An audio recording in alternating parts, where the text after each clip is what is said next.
Οι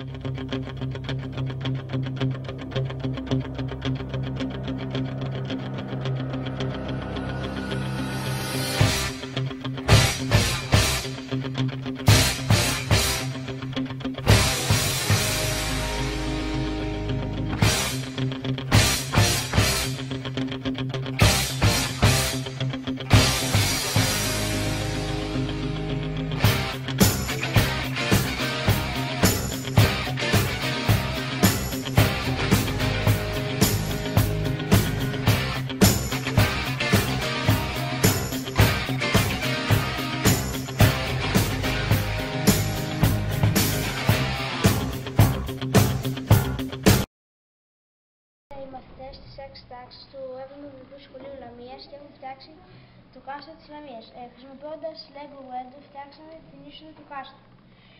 Επίσης χρησιμοποιήσαμε και το παιχνίδι μας για να είναι το έργο μας πιο όμορφο.